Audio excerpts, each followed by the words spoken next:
Much for sharing more details. Now, viewers, on the other side, a house along the line of control that was extensively shelled by Pakistani forces has been reduced to just rubbles.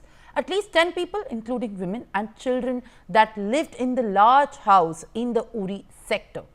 They managed to run a shelter, and this was the third village in the Uri sector that was shelled by Pakistani forces. My colleague Ashik Mir has filed a ground report from the very site that has been extensively shelled and destroyed by the attacks of Pakistan. Let's now take a look. Jammu Kashmir में लगातार सीमावर्ती इलाकों पर तनाव का माहौल बना हुआ है और इस समय भी हम लाइन ऑफ कंट्रोल के एक गांव में है। यहां का नाम हम नहीं बताएंगे, लेकिन यहां पर जो तबाही हुई है, पाकिस्तान की तरफ से जो आर्टिलरी फायरिंग हुई है, स्थानीय लोग क्या कुछ महसूस कर रहे हैं, ये आपको ग्राउंड जीरो से हम दिखा रहे हैं। मेरे विजय फिरोज आपको दिखाएंगे तस्वीरों में कि किस तरह यहां पर आम नागरिकों के घरों को टारगेट किया जा रहा है।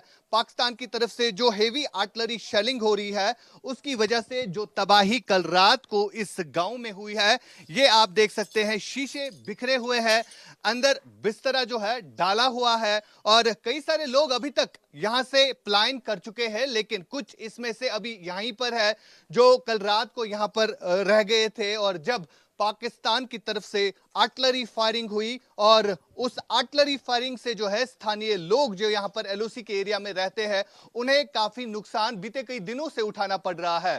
फिलहाल ग्राउंड जीरो से इंडिया न्यूज आपको तस्वीरें दिखा रहा है किस तरह यहां पर हालत हुई है। यहां से मेरे विजय फिरोज आपको दिखाएंगे, ये घर जो है पूरा टूट गया है और अंदर आपको बिस्तरा भी दिखेगा, खिड़कियां बिखरी पड़ी हुई है, शीशे टूटे हुए हैं। यानी सीमावर्ती इलाकों का हाल लगातार इंडिया न्यूज दिखा रहा है। यहां पर आपको शीशे जो है बिखरे पड़े हुए हैं और सबसे बड़ी बात यहां पर यह है, जो सरकार की तरफ से इवैक्यूएशन की जा रही है इन स्थानीय लोगों के लिए, लगभग 80% लोग जो है यहां से पलायन कर चुके हैं और सरकार ने उन लोगों के लिए व्यवस्थाएं रखी है। क्योंकि पाकिस्तान की तरफ से जो लगातार आर्टिलरी फायरिंग हो रही है, कई एक इलाकों को जो है टारगेट बनाया गया है जो इन सीमावर्ती इलाकों में रह रहे हैं। फिलहाल कल की अगर हम बात करें, कल लगभग 5 बजे के बाद जो है सायरन बज गया और उस सायरन के बजने के बाद 2 धमाकों की आवाज सुनाई दी गई और उसके बाद हेवी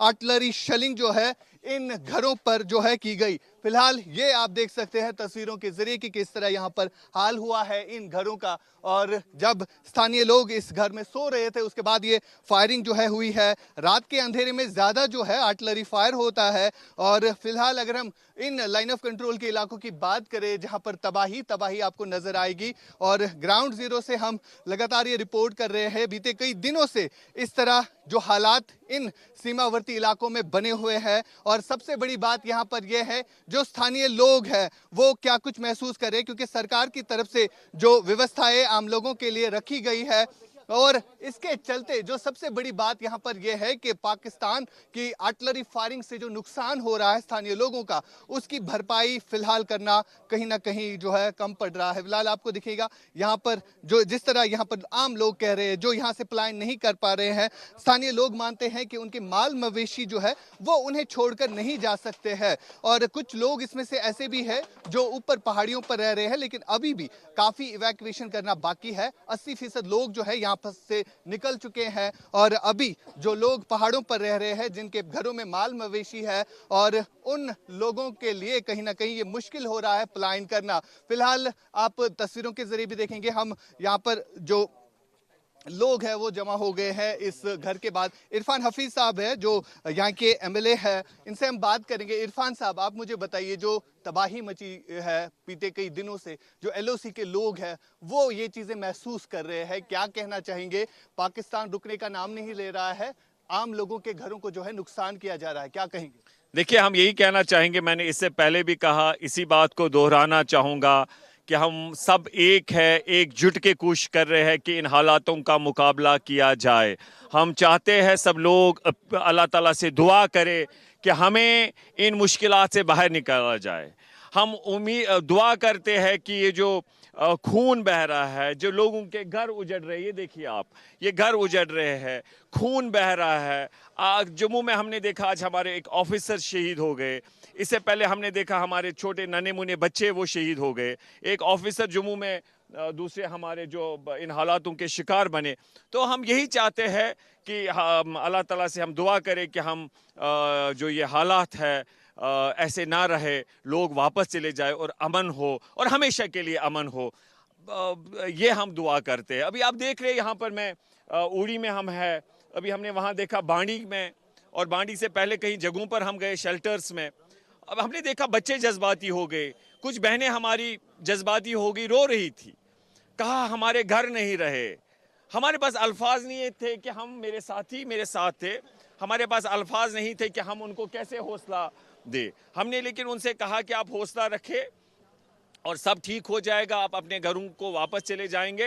हाँ, लेकिन वहाँ पर उन्होंने कहा कि जो इंतज़ामिया है और लोग हैं सारे मेहनत कर रहे हैं, और हमारी पार्टी के अब देख रहे हैं फयाज साहब है, हमारे मीर इकबाल साहब, ज़ुबैर साहब, बिलाल साहब, बाकी लोग जो हमारे पार्टी सेंट्रल लीडरशिप है और जो यहाँ की लीडरशिप है, दोनों ने, चाहे राहुल गांधी जी हो चाहे यहाँ करा साहब है, वो करा साहब खुद आना चाहते थे, कुछ जो हालात यहाँ पर है उसकी वजह से शायद उनको इजाज़त नहीं मिली होगी, तो वो फिर भी कोशिश करेंगे इन आने वाले दिनों में यहाँ पर आए और लोगों का दर्द दुख समझे, ताकि उनके साथ, लोगों के साथ जो ये दर्द है इसे साझा करे। तो हम सारे लोग यहाँ पर आए, हमारी कोशिश रहेगी कि हम लोगों को हौसला दे, और अगर जो भी हमसे हो पाएगा हम भी अपनी ओर से कोशिश करेंगे कि उनकी बात सामने रखे, कोई किसी जो भी इन हालातों से वो मुश्किलात में है कि उससे वो कैसे बाहर आए। बहुत शुक्रिया बात करने के लिए। लेकिन लगातार जो माहौल इन सीमावर्ती इलाकों में बना हुआ है, उससे कहीं ना कहीं यहाँ के स्थानीय लोग जो है वो डर और खौफ में जी रहे हैं। फिलहाल आप देख सकते हैं, फिरोज आपको तस्वीरों में दिखाएगा,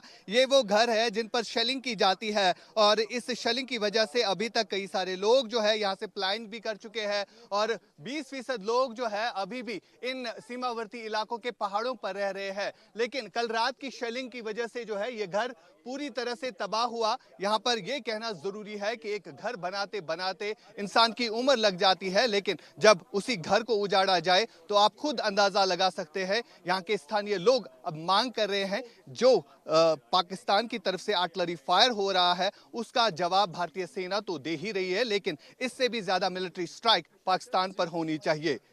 इंडिया न्यूज के लिए फिरोज मानी से, लाइन ऑफ कंट्रोल से आशिक मीर।